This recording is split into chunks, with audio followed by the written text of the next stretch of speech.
Hello，各位观众老爷们，大家好呀！我是爱看剧的团子，今天给大家继续讲述《地狱公使》第2章的故事。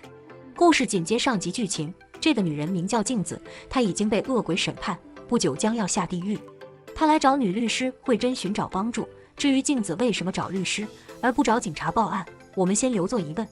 镜子告诉慧珍，有人要花30亿韩元，让她直播进入地狱的瞬间。女人知道自己活不了，哭着求慧珍，让她的儿女得到这笔巨款。慧珍当然不能同意，一旁的上司却答应下来。上司不相信恶鬼存在，只想通过这种方式让邪教丢脸。慧珍反问恶鬼真的出现，上司冷漠回应，同意至少有钱拿。慧珍做出让步，要求事先通知警方，两人统一了意见。慧珍回到家，发现餐具都清洗干净，进屋看见母亲在抽烟，老太太已经是癌症患者，这让慧珍很生气。母亲发现慧珍情绪不对，关心地询问。慧珍觉得自己认识的世界已经不在了，把最近发生的事情告诉了母亲。恶鬼会找上人类，宣告他的死期，时间一到，那个人就真的被拉下地狱。母亲一听，立马憋不住笑，说那个东西她也见过。慧珍吓傻了，那个东西就是宣布自己得癌的医生。老太太真调皮。母亲已经看淡了死亡，觉得无所谓，在死前能看着慧珍已经很庆幸了。慧珍感动落泪。镜头一转，回到镜子这里，她看着自己孩子已经哭得没有人样。而进手这时欣赏镜子被审判的视频，一脸的淡定。第二天，警局里组长的私人号码被外人骚扰，怀疑大家的号码被泄露，让组员都关机。上级被审判的男子尸检报告已经完成，鉴定结果显示不是生物，地球上根本没有这种物质。组长不相信，大骂着组员，民众都亲眼看见了死人，结果不是生物，这说不过去。警员们脸上也都憋屈。这时金勋接到了慧珍的电话，通话内容让金勋很吃惊。话开两头，中介正跟进手介绍房子，大家都尊敬地称他议长。金勋找上门来，进手知道是谁让他们来的。金勋坦言，没想到真理教财力雄厚，进手说他们的信徒有各种人，富豪在里面也不稀奇。进手不满警察杀人预告的说法，认为这就是神的审判，警察也敢来插手，很可笑。还讲起了天狗10日的预言，说他们就是里面的猎人。慧珍这时赶来，回对了他刚才的一番话。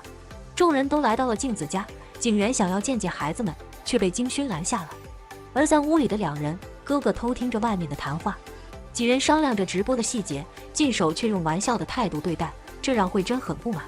进手看着全家福，突然问起兄妹的年龄，知道视频是哥哥拍的，立马来了兴趣，看向屋内的眼神很奇怪。慧珍死死地盯着他。进手发现照片里没有爸爸，镜子表示自己未婚先孕，孩子爸爸不是一个人。慧珍打断了他的回答，这种私事不必说。进手却追问到底，跟2个男人都生了孩子，事情到这开始有了微妙的变化。进手猜测对方有家庭，镜子开始心虚。慧珍打断了他的话，指责他为什么问这些。进手的回答让众人都惊了。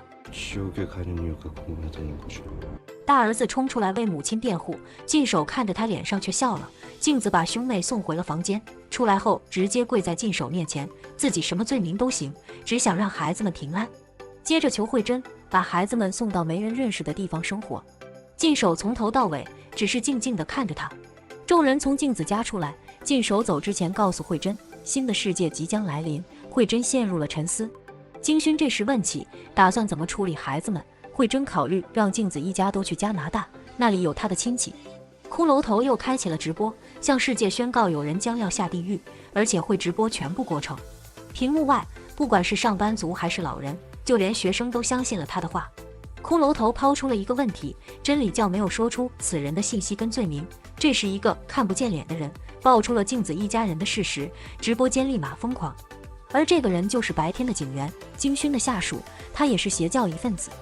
花开2朵，各表一枝。金勋晚上回来，发现女儿西婷不在家，打电话过去，西婷撒谎在同学家准备考试。此时他跟进手在一起，他告诉进手，母亲的死是因为自己。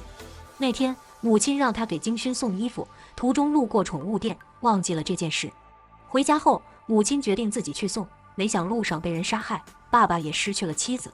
他觉得一切都是自己的错，进手直接抱住他。人类的法律多么的没用，他要做的就是打造没有犯罪的世界。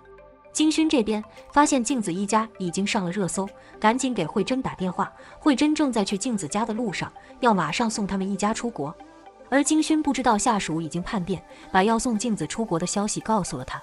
警员立马把镜子的照片曝光，还放出了兄妹俩的照片。骷髅头看到男孩手上有伤，说镜子虐待孩子，如果警方不行动，就让成员帮他们效劳。慧珍这里终于赶到了镜子家，开车带他们逃离，而骷髅头开始召集信徒，要抓他们一家。慧珍在路上，民众都在向车里看，镜子只能带着孩子压低身体。画面一转，西婷跟禁守一起找到了当年杀害母亲的仇人，直到今天，西婷才看到此人的真面目。禁守的一番话刺激了西婷，看到杀人犯活得不错，自己一家却痛苦，西婷立马冲出去放倒了男子。禁守静静地看着这一幕。慧珍终于到了机场，她把2个孩子带出来，让镜子待在车上。3人来到登机口，工作人员检查了护照没问题，但看向兄妹的眼神不对劲。